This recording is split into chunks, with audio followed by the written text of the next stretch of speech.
What's up guys, it's your host Spartanic Arts DxD back with another high school DxD related video, and today we're going to be doing what if Issei was the son of Great-red or the dragon of dragons in high school DxD.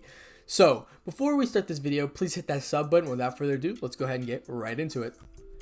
Chapter 1. Birth of a Dragon God. The Dimensional Gap. A location that exists in between all worlds. It is seemingly infinite space. Multiple large flashes of red and black can be seen colliding with one another. The two strongest entities in the universe are facing each other in one of their usual battles to claim their dominance over the dimensional gap. One of these fierce entities is a massive and red western dragon with a horn on his snout and has two sets of wings. His overall length measures around 100 meters. He is the Apocalypse Dragon, the true red dragon god emperor and dragon of dragons, Great-red. The other entity is another dragon god. One as fierce and as strong as Great-red, the Ouroboros dragon god. Although unlike her counterpart, she took the appearance of a woman, with beauty so divine that ethereal in nature. No mortal or deity was a match for it. She had long black hair reaching just a bit below her hips with massive breast, that even exceeds that of the great seraph Gabriel. The most beautiful woman in heaven, showing a voluptuous figure that could hypnotize any man if she were to let her aura's fearsome take control. With eyes that were a deep black that could hypnotize you with mesmerizing as they were. Her current outfit is gothic style uniform with various purple designs and a few infinity symbols, but her chest area was open, revealing her overflowing breast out in the open. She was completely barefooted.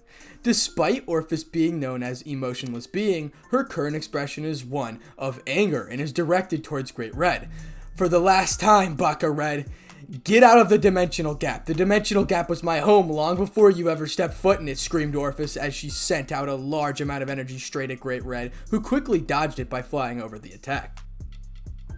Why should I, Ophis? Last I checked, you left for the human world and the dimensional gap was empty of residents, so I just moved in. Besides, like I told you a million times already, this place is big enough to house both of us, so why don't you just give it a rest already, Great-red replied with a sigh. Ophis burst out with a great deal of aura and yelled out, I would never want to share my home with you. I crave silence, and you, with your ridiculous stunts and antics, are the furthest thing from silence. She then calmed down a bit and continued. How about you go live in the human world and occupy someone else's home? He simply answered, no. I'm in the dimensional gap. I can fly freely and do whatever I want without the constant annoyance that occurs in the human world. Plus, I hate how everyone keeps staring at me when I pass by. Frankly, it's annoying. I'm amazed that you were able to live there for a while. I even heard that you created a team to defeat me even though it's futile. Great-red giggled with a bit on the last part. How did... I see. You saw through my dreams. No matter.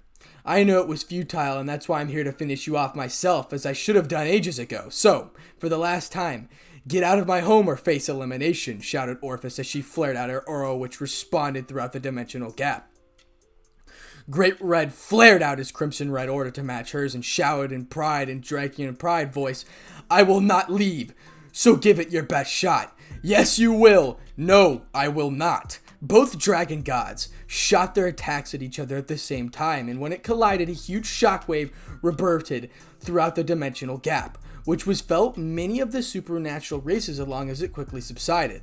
Back in the dimensional gap, as the smoke clears, both dragon gods were seen relatively unscathed, despite the ferocity and strength of the attacks, which were definitely vaporized in any good instant or even reduced the entire planet to rubble. It's a miracle that the dimensional gap was even able to withstand such might. Ironically, this wasn't even their full power, which emphasizes how ridiculously powerful these two beings are. As both dragons are about to continue their clash, they see something unexpected happening around them. The residue of their power was slowly gathering in the middle of them, twisting and melding it together in some type of form. Is this your trickery at work, Baka-red? No matter what you will do, I will get rid of you once and for all. As amused as Great-red was over her temper tantrum, even he is surprised by this. Despite his powers being able to bend reality and create something from nothing, what was happening in front of him was definitely not him. So, he decided to wait a bit and see what will happen. Ophis was not pleased that Great-red was ignoring her, but for some inexplicable reason she felt a bit of a tug pulling her towards them in form that was being created in front of her, which was crazy considering she could not feeling any emotions. So, although she's still very much annoyed with the Apocalypse Dragon, her curiosity got the better of her as she started to wait to see what would occur. The form continued to gather excess energy caused by their clash and slowly began to change shape.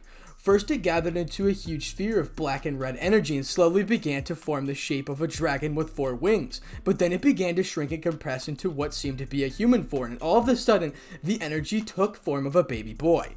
The boy looked human, but you could see on his black 4 draconian wings that were crimson in color, like Great-red. However, it had dark outlines across his wings. He also possessed baby fangs, which were visible, black hair, streaks of red, and finally his eyes were draconian eyes, having red scarlet with vertically slitted black pupils that represents true dragon's eyes. Across his body were several reddish black dragon scales as well. Both Great-red and Ophis were flabbergasted by what just occurred. Never had they imagined that their clash would result in the birth of a baby. They could feel the boy possess both of their energies, making him their son, even though not conceived by normal means. Great-red found this turn of events rather fascinating. However, Orphis's thoughts were a bit different on the matter. At first, she was confused by what happened, then intrigued by the boy when she sensed both of their energies within the infant, making both her and Great-red parents. She started yelling, "No way! I refuse to acknowledge that boy is potentially our offspring. Never have I considered becoming a parent. In no way in hell I will ever sire for a kid with you of all beings. The mere thought makes me sick." Her voice sounded more draconian, but still feminine this time around, and her eyes changed that of a dragon's, revealing how furious she thought she really was. "That hurt a little," grumbled Great-red, keeping an eye out on Ophis over what she's doing. Ophis decides to take matters into her own hands as the aura around her manifests darkly around her. "This accused creature is a mistake, one I will correct myself," stated Ophis. Although the moment she said that, she felt a bit appalled by her own words. She could not believe what she said, but her fury overwrit her rationality. She gathered a large sphere of energy in her palm of her hands, enough to obliterate the boy in front of her. Great-red was surprised by her actions. Although he didn't plan for this, he still found the boy to be fascinating and could not allow him to be killed off just like that. Plus, he knew it would annoy Ophis, so he decided to try to stop her from killing the poor boy. However, before anyone did anything, the boy suddenly appeared in front of her and was looking at Ophis. Unknown to both of them, while Ophis was having her temper tantrum, the boy was slowly making his way towards her, despite the immense aura surrounding Ophis and being a baby, not knowing what hostility is. He slowly made his way towards her until he was a few centimeters in front of her and looked straight into her eyes, knowing she was his mother. Ophis stared into the eyes of the boy, his innocent, beautiful eyes looking straight at her, almost as if he's looking straight into her soul. He, on the other hand, reached out to her with his little hands and was about to touch her that was filled with immense energy. Should it touch him, it would quickly kill him despite being the spawn of both dragons. Despite her raging emotions, the moment the boy was about to touch her, her instincts quickly screamed to spare his life, and she instantly dispelled her attack just as she took her hand with both of his. The moment he did, she saw him giggle and give her an adorable smile as he laid upon her chest, slowly wanting to sleep. Knowing he felt safe in her embrace, Ophis quickly wrapped her arms around him to make sure he didn't fall. Ophis did not understand what was going on with her at this moment. One moment she felt anger, then confusion, and now all worried about this simple boy. What was happening to her? So many of these emotions were new to her, as she has never in her lifetime felt them. Now she felt the need to protect and take care of the boy, despite the fact he also is his child. But she currently feeling her motherly instincts kicking in and finally acknowledging the boy as her son. All negative emotions that she was harboring suddenly disappeared as if it was a dream, leaving behind a mother's love. As he lay in her arms, she displayed an expression that no one, even Great-red, could believe. She had a warm smile as she looked over her son, and she vowed herself she would nurture and take care of him as a parent or any child would. As all of this was happening, Great-red could only stare in disbelief. What was happening before him? Never in a million years he could imagine Ophis expressing such deep emotions over a boy she privately wanted to erase. Now, in front of him lay a mother carrying her baby in her arms. Although it wasn't like him, he felt a very happy and majestic scene in front of him. In a way, that boy is also technically his son. Suddenly he had an idea. One that, if it succeeds, could potentially stop Ophis from constantly harassing him out of the dimensional gap of coming for his neck all the time. The downside is his freedom would now be limited. However, the pros outweighed the cons, so he decided to take a chance. Ophis, said Great-red. When Ophis' attention was redirected to him, he continued, what would you say to raising this infant together? Huh? I may have changed my mind about my child. However, why should I let him near the very being I despise so much? She replied with a fierce voice, but did not loud enough to wake the baby sleeping in her arms. I see. However, remember that he carries both of our energies, making both of us his parents. Would you deny your son has a chance to meet and live with his father? Would you deny that right? I'll let you decide, said Great-red as let Ophis think about it. Ophis wanted to quickly deny his claim. More she thought about it, the more it made sense to her. Every child is raised by both mother and a father, no matter if it's the supernatural or the human world, and every kid deserves to know who their parents are. No matter how much she despises Great-red, Ophis wants nothing but the best for her little hatchling. She let out a huge, large sigh and looked up at Great-red and said, very well, we will raise our hatchling together. It was very hard for her to say those words. However, we will take this role very seriously, so that will mean you will have to stop all your crazy antics and be there for the boy whenever he needs it. If, due to your actions, something happens to him, I swear to you, she gave him a fierce glare as her aura surrounded her once more. You will regret it. For the very first time in his existence, Great-red felt fear as the chill went down his spine. She said those words. It reminded him of an old saying that humans once said, hell hath no fury like a mother's scorn. And boy, were they right. So this is what fear feels like. This is very interesting indeed. I wonder how our life will change from here on out. This boy will change history as we know it. I can't wait to see what we will do. My son, thought Great-red, as his body shined in bright crimson light. Out came a muscular build possessing of blonde red hair, wearing a red coat with black jeans. I understand. He flew towards Ophis and looked at the baby who slept peacefully in Ophis' arms. I have to admit, he is adorable, he thought as he poked him a bit with his finger, which caused the boy to rustle a bit. The boy in sleepily sudden muttered, Mama, Papa, as both dragon gods got very flustered and amazed that the boy could already speak as well as recognize them as parents. Ophis especially was incredibly happy that her son called her Mama. What will we name our little hatchling? Asked Great-red, leaving the decision up to her. Ophis thought long and hard and looked at the boy with a Great-red smile. We will name him Issei, my sweet little Issei. Somewhere elsewhere. Has anyone found where Ophis is? Shouted Shalba Beelzebub as he slammed his fist into the table. Around him were numbers of old Malefaction that were a part of the Chaos Brigade. We could not find her, sir. We scoured everywhere, but we could not even detect a trace of her presence anywhere, answered one of his men, albeit frightened. Calm down, Shalba. You are acting like a child, answered a buxom woman with a light brown skin and caramel brown hair tied like a bun. She wore glasses and a black outfit that is very decent for her public interactions. She is right, Shalba. Ophis tends to disappear and reappear as she pleases. She will eventually return as she always does, added another man who was near the woman. His clothes were black with dark red belts and even had a cape. He had a black hair tied with a small ponytail and had violet eyes. Shalba turned his head in towards the two. Katra, Kursine, how could you not take this situation seriously? We need Ophis' power to be able to take back the underworld from those fake Mao. As much as I loathe to admit it, Sir Zex and the other Mao's strength are too powerful for us to take on, and that's why we require Ophis in the first place. She promised us power in exchange for our assistance, and yet she completely disappears off the face of the planet. We cannot proceed with our plans without it, shouted Shalba, as his aura a bit showing his frustration at the situation.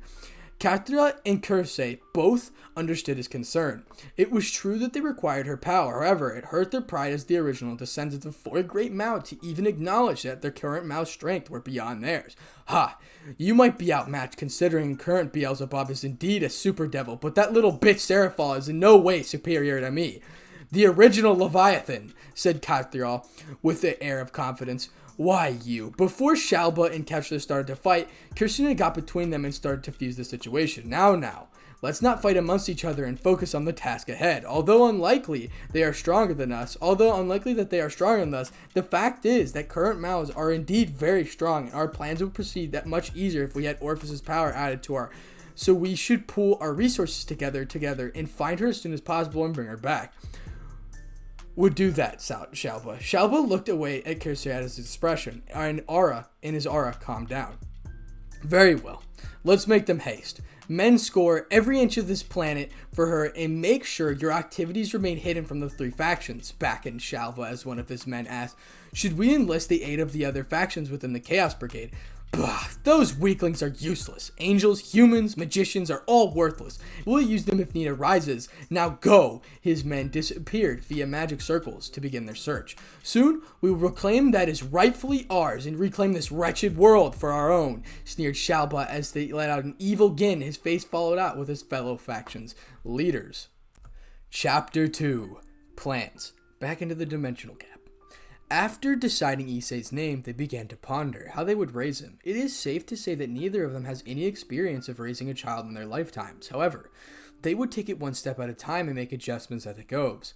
4 years down the lane, so we're having like a little pass. So 4 years later, we see Issei Hyodo flying about in the dimensional gap with his father as Great-red is teaching him how to use his wings. Meanwhile, Orpheus is seen reading a manual that she picked up from the human world on how to raise kids, although it was hard to follow what humans did considering they are dragons. So from time to time, she sneaked into dragon territory in the underworld, ruled by Tiny, the former Dragon King, to see the families raise their younglings. Flashback. To her surprise, although they were different races, they were very similar to how humans raise their young. Albeit, there are differences such as teaching them how to fly, breathe fire, control their powers, and other dragon-related things. However, she saw them helping them learn to walk, talk, playing with them whenever they could, and also let them play and socialize with their other hatchlings, just like how humans take their kids to the parks to play with one another. She even saw some dragons teaching their kids proper manners and etiquette that might be useful in the future. Others are teaching their kids how to fight as dragons. Seeing the younglings play together made her think, in terms of fundamental lessons, Great-red and I can teach him well. However, what we'll need to do in social relations, Orpheus has spent most of her life in solitude and hasn't really had any interactions with many people.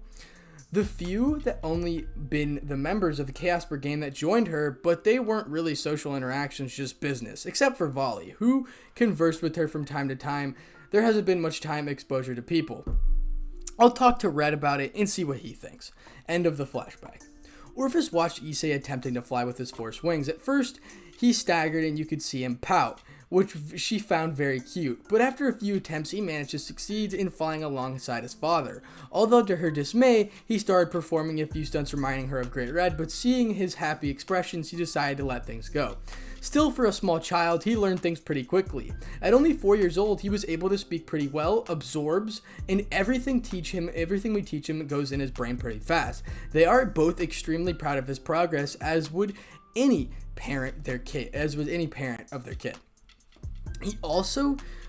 He was also really powerful, which comes at no surprise, being the true child of the Supreme Dragons. However, a few days after his birth, they realized how much power was way too strong for his body to handle, and if something was not done, the boy would have been extinguished by his own power, so Great-red conjured multiple levels of seals that sealed most of Issei's power. They agreed that they would teach him over time how to control his strength as he becomes stronger. The seals will be released one time until he masters his powers and takes his rightful place as the third dragon god in existence. Orpheus was sure that in time he would surpass and even eventually Great-red. Despite most of his powers sealed, he still possesses much strength within him, being stronger than a high-class devil but not yet an ultimate class, which for a 4-year hatchling is very strong. Daddy, Wait for me, breathed heavily Issei as he tried to catch up to his father. You are going too fast. Great-red looked over his shoulder to see panted Issei, and as he slowed down, waiting for Issei till he caught up. Oh, sorry, Issei. Still, you are making great progress for a 4-year-old hatchling. It shows you possesses great untapped potential, isn't that right, Ophis? Issei looked back to see his mother coming, so he flew straight at her and hugged her. Mommy! With a warm smile, Ophis reciprocated the hug, and she held him close to her chest. Hi, Issei. I see you are learning to fly properly, as I expected of my son. I am very proud of you, started as Issei as he kissed his forehead. Issei giggled a bit, because it tickled him when his mother did this. As your father said, you hold great potential inside of you, being unlocked, and eventually when you learn to master yourself and your power, I have no doubt you will eventually surpass us, stated Ophis with absolute confidence. Issei was very happy when she said that. You really think so, Mom? Will I be as strong as you? Will I be awesome as Daddy? He started sparkling eyes, which caused Ophis to laugh a bit. Yes, Issei, although I don't think cool is the right word to describe your father. Hey, I heard that, shouted Great-red. Issei laughed and soon started yawning and showing how tired he was. He was practicing very hard, so it was only natural. Untapped potential or not, he is still 4 years old and requires sleep. Ophis saw this and started singing a lullaby as she heard in the human world, and slowly Issei started closing his eyes and went to sleep. Good night, my little Issei, said Ophis as she looked at Great-red as he conjured a bed for Issei to sleep in. After safely tucking him in, she turned to Great-red. Have you thought about the conversation we had previously? Yes, I do have a proposal if you are willing to hear it, stated Great-red. Go ahead. Well, the only way for him to develop his social skills is to able to mingle with other kids his age, so I propose moving in the human world and let him play with kids his age, proposed Red. Wouldn't he be better off mingling with other dragon hatchlings? Humans are a bit different than dragons. I consider that fact and ask Tanit. However, if we show up in the underworld, there is a good chance someone may notice us, and that will lead to Issei's reveal to a supernatural world, and I would like to keep him a secret until he is ready to take care of himself. You speak as if I would let anything happen to my little Issei. She let out Ari a bit, not too much to wake up Issei. I would eliminate anyone who dares harm him, even a single hair on my precious Issei, explained Ophis. So would I. However, he is a dragon and eventually will flight to start his own journey.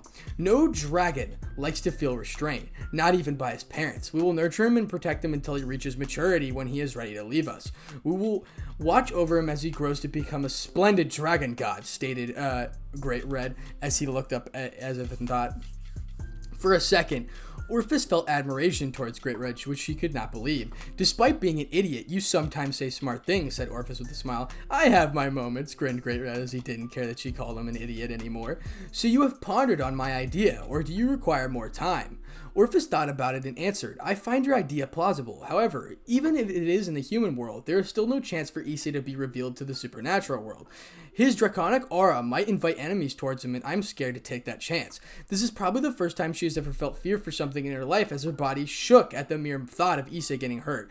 I just don't want anything bad happening to him. If something were to bad happen to him, I don't know what I'd do, stated Ophis as a few drops of tears come out of her. So many new emotions that she didn't know how she could coming out of the surface, and she doesn't know how to deal with it.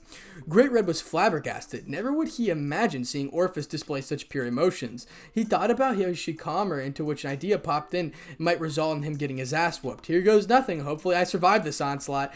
Though Great-red as he came closer and suddenly hugged her. Ophis looked straight at him in confused and angry at the same time. What do you think you are? Before she could finish, she interrupted her. What you are feeling right now is very normal, Ophis. You are overprotective of Issei as any mother would be when considering the safety of their hatchling.